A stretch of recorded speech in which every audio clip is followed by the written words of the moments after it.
اليوم سرقت لكم الوصفه الاصليه من عند عمي صالح اللي يخدم لنا البتي فور في الحانوت تاعنا. يجي مرمل وبنين وبغير بحبه بيض رايحين نطيحوا 50 حبه. تبع معايا الوصفه باه نخلي لك كامل اسرار نجاح البتي فور وراح تولي محترفه فيه وتفرحي به وليداتك. اول حاجه نحتاجو 250 غرام مارغرين ديما، لازم تخيروا نوعيه مليحه باش تجيكم نضربوها شويه. من بعدها حين نزيدوا لها 125 غرام سكر عادي، وما تنساوش رشه ملح وهي الصح في هذه الوصفه.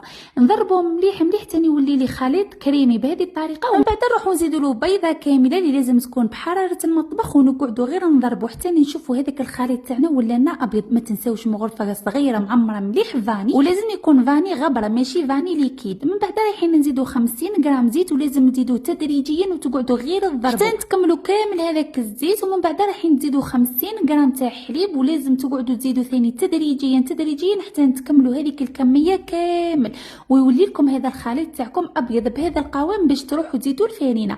ولا هنا نروحوا نزيدوا درك الفارينه تاعنا اللي نحتاجوا فيها 500 غرام فارينه. 450 غرام الاولى نزيدوها كامله، وهذيك ال 50 غرام نروحوا نزيدوها بشويه كل وحده وفارينه. بالك تروحوا تزيدوها على ضربه وتجيكم ناشفه. زيدوا بشويه حتى تتحصلوا على هذا القوام. لازم قوام تاعها شويه طيب بصح ماشي تلزق في اليد. شوفوا كي غير نخرج يدي تخرج نورمال، يعني ماهيش العجينه لازقه فيها ولا.